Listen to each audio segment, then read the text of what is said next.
Hello students, आज का जो हमारा टॉपिक है वो है पॉलिनोमियल। ऑल्दो ये पॉलिनोमियल हम क्लास 6, 7, 8, 9 में ऑलरेडी पढ़ चुके हैं, लेकिन अब जो पॉलिनोमियल पढ़ने वाले हैं उसके अंदर हम ये पढ़ेंगे कि पॉलिनोमियल के जो ज़ीरोज़ होते हैं वो कैसे निकाले जाते हैं, और पॉलिनोमियल के अगर हमारे पास ज़ीरोज़ दिए हों तो उससे हम इक्वेशंस कैसे बना सकते हैं। देखेंगे जो हमारे पास पॉलिनोमियल होता है, ऑलरेडी जो बच्चे, वैसे तो ज़्यादातर बच्चों को पता होगा क्योंकि पॉलिनोमियल हम क्लास 6 से लेकर 9 तक ऑलरेडी कई बार पढ़ चुके हैं, बट फिर भी अगर कोई बच्चा भूल गया है तो जस्ट उसको ये टॉपिक रिमेंबर कराने के लिए कुछ टर्म्स को मैं इलेबोरेट कर रहा हूँ।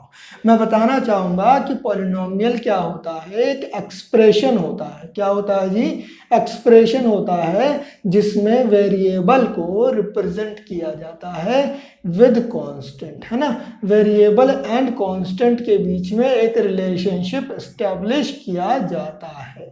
फॉर एग्जाम्पल, हम क्लास 9th में हमने कई इक्वेशन कुछ इस तरीके की सॉल्व करी, जिसमें हमने देखा कि जो वेरिएबल है y जो डिपेंड कर रहा है x को, उसको मैंने इन टर्म्स ऑफ x लिखा है। तो ये जो रिप्रेजेंटेशन है, इसी को मैं बोल रहा हूँ पॉलिनोमियल का। पॉलिनोमियल को px से भी रिप्रेजेंट किया जा सकता है। जैसे कि अगर मैं लिखूं इसके अंदर कि px बराबर 3x प्लस का 2, 3x प्लस का 2, तो ये क्या है मेरे पास? पॉलिनोमियल की रिप्रेजेंटेशन। हमने एक और चीज़ पढ़ी थी कि इस पॉलिनोमियल के अंदर जो एक्सप्रेशन होता है उसमें एक वेरिएबल होता है और एक कांस्टेंट होता है। जो वेरिएबल है, क्या बोल रहा हूँ, जो वेरिएबल है, समझ लेना इस चीज़ को। वेरिएबल क्या होते हैं जी? अल्फ़ाबेट्स होते हैं। जितने भी हमारे पास अल्फ़ाबेट्स मिलते हैं वो सारे के सारे क्या बना देते हैं? वेरिएबल्स बना देते हैं। नाउ मैं अगर बात करता हूँ कांस्टेंट की, तो कांस्टेंट ये हमारे पास नंबर्स होते हैं। क्या होते हैं? नंबर्स होते हैं। अगर मैं नंबर की बात करूं तो यहाँ पर तुम देख सकते हो कुछ नंबर मैंने x यानी वेरिएबल के साथ लिखे हुए हैं, और कुछ नंबर विदाउट वेरिएबल सिंपल ऐसे ही लिखे हुए हैं। जो नंबर वेरिएबल के साथ लिखे हुए हैं यही कहलाते हैं कोफिशिएंट। ऑलरेडी हम पढ़ चुके हैं क्लास 7th 8th में, जब हमसे बोला गया था कोफिशिएंट ऑफ x स्क्वायर बताओ, कोफिशिएंट ऑफ x बताओ, कोफिशिएंट ऑफ xy बताओ।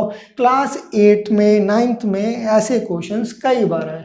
फॉर एग्जांपल, अगर मैं आपसे पूछूं 3x square plus 4x plus 5, 4x plus 5, मैं बोलूं अगर x स्क्वायर का कोफिशिएंट क्या है। मेरे क्वेश्चन को थोड़ा सा डिफ़िकल्ट कर रहा हूँ क्योंकि बच्चे अक्सर कंफ्यूज करते हैं, मैं इसको -4 कर देता हूँ। अगर मैं पूछूँ कोफिशिएंट ऑफ एक्स स्क्वायर क्या है, तो आप बोलेंगे कोफिशिएंट ऑफ एक्स स्क्वायर क्या है जी? +3। और अगर मैं पूछूँ कोफिशिएंट ऑफ x क्या है, तो आप क्या बताएंगे? कोफिशिएंट ऑफ x तो -4 है। मैंने यहाँ पे माइनस लगाया ही इसलिए था क्योंकि बच्चे इस वाले पॉइंट पर अक्सर गलती करते हैं। अगर मैं बोलूँ कांस्टेंट वैल्यू क्या है, तो कांस्टेंट वैल्यू क्या है हमारे पास? 5 है।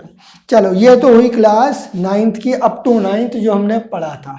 हम अभी फिलहाल अपने टॉपिक पे आते हैं कि हमारे पास पॉलिनोमियल में जो डिग्री बताई गई, ऑल्दो डिग्री वाला टर्म जो है वो क्लास 9th में ऑलरेडी आ चुका है पॉलिनोमियल में, बट यहाँ पे थोड़ा सा उसको यूज कर लिया इसने बोला डिग्री क्या होती है? डिग्री होती है हाईएस्ट पावर, है ना। हम क्या करते हैं? हाईएस्ट पावर देखते हैं किसकी? Of variable. अच्छा, यहाँ पर जब थ्योरी लिखी गई एनसीईआरटी के अंदर, तो उसने क्लास 9th का एक टॉपिक उठा लिया जिसने यहाँ पर कुछ एक्सप्रेशन लिख दिए। फॉर एग्जाम्पल उसने कुछ रिप्रेजेंट किया कुछ इस तरीके से और बोला ये सारे के सारे एक्सप्रेशन जो हैं वो हमारे पास पॉलिनोमियल में नहीं आते, यानी कि अगर किसी ने कुछ ऐसा लिख दिया है तो ये पॉलिनोमियल नहीं है। इसका कॉन्सेप्ट उठाया क्लास 9th की डिग्री के बेस पे।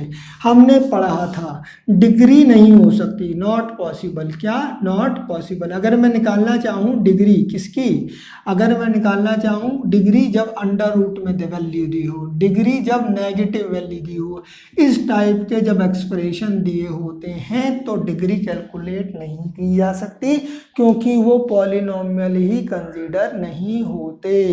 तो जब आप अपनी एनसीईआरटी की बुक खोलेंगे तो आप देखेंगे पहले ही पेज पे जहाँ पे पॉलिनोमियल स्टार्ट हुआ है वहाँ पर कुछ टर्म कुछ एक्सप्रेशन ऐसे लिखे गए हैं जिन्हें बोला गया ये पॉलिनोमियल नहीं है, ये पॉलिनोमियल नहीं है।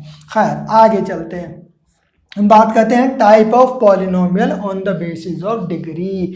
ये टॉपिक भी क्लास 9 से ही लिया गया है, जस्ट पॉलिनोमियल को एक्सप्लेन करने के लिए। क्या बोल दिया, समझने की कोशिश करो। उसने बोला कि टाइप ऑफ पॉलिनोमियल किसके बेस पे क्लासिफाई कर रहा है, डिग्री के बेस पे क्लासिफाई कर रहा है। कह रहा है अगर हमारे पास एक्सप्रेशन में वेरिएबल की डिग्री 1 हो जाए तो वो क्या बन जाता है, वो बन जाता है एक लीनियर पॉलिनोमियल। क्या बन जाता है दोस्त, लीनियर पॉलिनोमियल। समझने की बात है, जैसे मैंने लिख दिया 3x, क्या लिख दिया 3x। अगर मैं यहाँ पर एग्जाम्पल्स लिखना चाहूँ तो समझने की कोशिश करना। 3x क्या है, एक मेरे पास एक ऐसा पॉलिनोमियल है जिसमें सिर्फ और सिर्फ एक टर्म है, तो ये मोनोमियल कहलाता है। क्या कहलाता है, मोनोमियल। याद करो क्लास 9th में ये टॉपिक्स आए थे। चलेंगे, अगर मैं इसको ऐसे भी लिख सकता हूँ, अगर किसी ने ये देख लिया और फिर बोला ये क्या जनाब, ये क्या नहीं होगा हमारा ये वाला, ये लीनियर नहीं होगा, ये लीनियर पॉलिनोमियल नहीं होगा। क्या, क्यों नहीं होगा, होगा भाई। हाईएस्ट पावर कितनी है, हाईएस्ट पावर तो एक ही है ना। जब मैक्सिमम पावर 1 है तो वो लीनियर ही बनाएगा दोस्त। हम बात कर रहे हैं क्वाड्रेटिक पॉलिनोमियल। अगर डिग्री हमारे पास 2 हो जाए, फॉर एग्जांपल लिख दिया जी x² 3x², भैया क्या है, क्वाड्रेटिक इक्वेशन है, क्वाड्रेटिक पॉलिनोमियल है। लिख दिया 2x प्लस का 1 या फिर 3x² प्लस का 3x प्लस का 1। सबकी हाईएस्ट पावर कितनी है, सबकी हाईएस्ट पावर 2 है, इसीलिए ये क्वाड्रेटिक पॉलिनोमियल है। फिर आ गया क्यूबिक पॉलिनोमियल। नाम सजेस्ट कर रहा है, क्यूब का मतलब 3। ऐसा एक्सप्रेशन जिसमें वेरिएबल की मैक्सिमम पावर 3 होती हो। क्या बोल दिया, एक ऐसा एक्सप्रेशन जिसमें वेरिएबल की पावर 3 होती हो, जैसे 3x cube plus 4x² plus 3x plus का 1। भैया हाईएस्ट पावर कितनी देख पा रहे हो, 3 ही देख पा रहे हो ना। जब 3 देख पा रहे हो तो ये मेरे पास क्या बनाएगा, क्यूबिक पॉलिनोमियल बनाएगा। चलेंगे, ये तो सब 9th का था भाई। अब तक जितना भी पढ़ा सब 9th 8th 6th क्लास का था। अब आ रहे हैं क्लास 10th पे। जीरोज, ऑल्दो ये जीरोज वाला टर्म जो है हम क्लास 9th में पढ़ चुके हैं। ऑलमोस्ट सारी चीज़ें जो हैं क्लास 9 से उठाई हैं। जो 10th वाला है उसके अंदर जो लास्ट वाला टॉपिक है यहाँ से क्वेश्चन बना रहा है, जो पहली एक्सरसाइज है उसमें। लेकिन उसे समझने के लिए पहले जीरोज का समझना ज़रूरी है। देखेंगे जीरोज को क्या कहता है। जीरोज हमारे पास वो वैल्यू होती है x की जिसके अंदर पॉलिनोमियल की वैल्यू, पॉलिनोमियल का जो एक्सप्रेशन है वो 0 हो जाए, यानी कि वेरिएबल की वो वैल्यू जिसमें गिवन पॉलिनोमियल का एक्सप्रेशन क्या हो जाए, 0 हो जाए। तो वो क्या बन जाता है, हमारे पास zeros of polynomial. For example मेरे पास एक एक्सप्रेशन दिया हुआ था x+1। भाई अगर मैं तुमसे पूछूं इस x+1 में x की वैल्यू क्या रख दी जाए कि ये जीरोज हो जाए, तो तुम्हारा साफ सीधा सा जवाब आएगा कि सर इसके अंदर तो -1 रख दो। अगर -1 रखोगे तो ये -1 +1 मिलके 0 बन जाएगा। मैंने क्या बोला था, x की वो वैल्यू जिसके लिए फंक्शन का एक्सप्रेशन है वो 0 हो जाए तो वो क्या कहलाता है हमारे पास, वो हमारे पास जीरोज ऑफ पॉलिनोमियल कहलाता है। याद रखेंगे इस पॉइंट को। 1 मार्क्स का क्वेश्चन, 1 मार्क्स का क्वेश्चन यहाँ पर बहुत बार पूछा गया है, बहुत बार। सीबीएसई का फेवरेट है ये, यूँ समझो सीबीएसई का फेवरेट है, यहाँ से क्वेश्चन तो डालता ही डालता है। क्या कह रहा है वो, आपको क्या करता है एक्सप्रेशन दे देता है। जैसे px बराबर दे देगा 3x प्लस x प्लस का 1 और बोल देगा x जो हमारे पास है one of the zeros is -1। क्या दे दिया, one of the zeros is -2। -1 इसलिए नहीं रख लिया क्योंकि वो फैक्टर सॉल्व करते समय a की वैल्यू 0 हो जाएगी, बट मैं चाह रहा हूँ कुछ ना कुछ निकला है इसलिए मैं वन ऑफ द जीरोज की वैल्यू क्या ले रहा हूँ -2। अब समझने की कोशिश करना ये क्या कह रहा है। मैंने क्या बोला था, अगर वो जीरोज है तो वो इस फंक्शन में उसकी वैल्यू पुट करने के बाद आंसर क्या आना चाहिए मेरा, फंक्शन में वैल्यू पुट करने के बाद आंसर 0 आना चाहिए। यानी कि अगर मैं p-2 पॉलिनोमियल -2 रख दूं तो जहाँ जहाँ पर x है वहाँ पर मुझे क्या रखना पड़ेगा दोस्त, वहाँ पे मुझे -2 रखना पड़ेगा। अब यहाँ पे कंफ्यूज मत हो जाना कि भैया यहाँ पे तो प्लस का साइन था नेगेटिव कैसे आ गया। ये जो प्लस था और ये जो माइनस है, प्लस माइनस मल्टीप्लाई करके माइनस बनाते हैं, है ना। तो अगर ये माइनस बनाएंगे तो इसीलिए यहाँ पे क्या आएगा, -2 आएगा।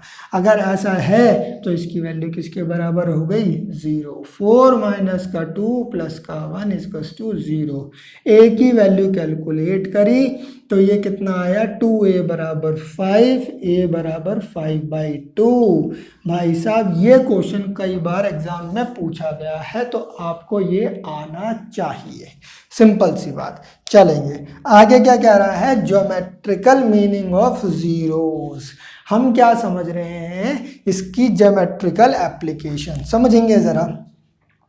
जो px है वो वही y है जो पिछली क्लासों में हम पढ़ते आ रहे थे। नहीं, हम px को अगर मैं कोई एक्सप्रेशन लिख रहा हूँ x + 2 = y, तो ये देखो ये जो है ये एक्सप्रेशन क्या है, ये पॉलिनोमियल ही तो है। और मैं क्या बोल रहा हूँ, जीरोस क्या रिप्रेजेंट करता है, x की वेरिएबल की वो वैल्यू जहाँ पर फंक्शन क्या हो जाए, 0 हो जाए।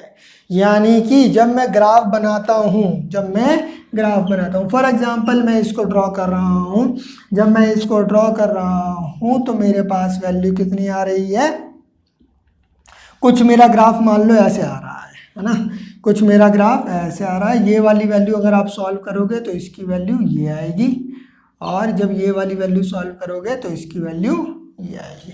अब कैसे आई है ये तो क्लास 9th का टॉपिक है, बट फिर भी मैं बता देता हूँ। अगर तुम्हें याद हो तो ग्राफ हम ऐसे बनाना हमने सीखा था, जिसके अंदर हमने बोला था कि भैया यहाँ पर x और y की वैल्यू कैलकुलेट कर लेते हैं। एक बार x को 0 कर देते हैं, एक बार y को 0 कर देते हैं। जब x 0 किया तो 3 × 0 0, y की वैल्यू कितनी आ गई जी, 2 आ गई। जब x की वैल्यू रखी हमने कितनी, y की वैल्यू रखी 0, तो देखो x जब सॉल्व करूंगा तो -2/3 आएगा। अब यहाँ से बात समझने वाली आई है जो मैं समझाना चाह रहा हूँ।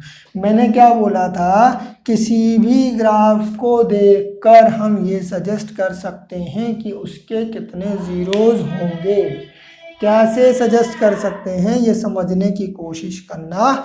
मैं ये कह रहा हूँ जितनी बार मेरा ग्राफ इस कर्व को काटेगा, इस x एक्सिस को काटेगा, उतने ही सल्यूशन एग्जिस्ट करेंगे। दोबारा समझ लो बात को। ऑल तो पीछे आवाज़ आ रही है, मैं भी इरिटेट हो रहा हूँ, तुम्हें इरिटेट नहीं होना है। चलेंगे, मैंने क्या बोला, इस ग्राफ के अंदर यहाँ पर कोई भी कर्व, कोई भी ग्राफ x एक्सिस को जितनी भी बार कट करेगा उतने जीरोज एग्जिस्ट करेंगे। जैसे अगर मैं इसकी बात करूं तो देखो इस लाइन ने, इस ग्राफ ने इस x एक्सिस को कितनी जगह पर काटा, 1, तो इसके कितने सोल्यूशन एग्जिस्ट करेंगे, सिर्फ 1 जीरोज एग्जिस्ट करेगा। यहाँ पर अगर इस ग्राफ को देखूं तो इसने इसको 2 जगह पे इंटरसेक्ट किया है। जब 2 जगह इंटरसेक्ट किया तो सोल्यूशन कितने एग्जिस्ट करेंगे भाई साहब, इसके सोल्यूशन एग्जिस्ट करेंगे 2। अच्छा जरा इसका आंसर समझाने की कोशिश करना, बोर्ड पूरा भर गया है, जरा मैं यहाँ लिख लेता हूँ, दिख ही रहा होगा आपको।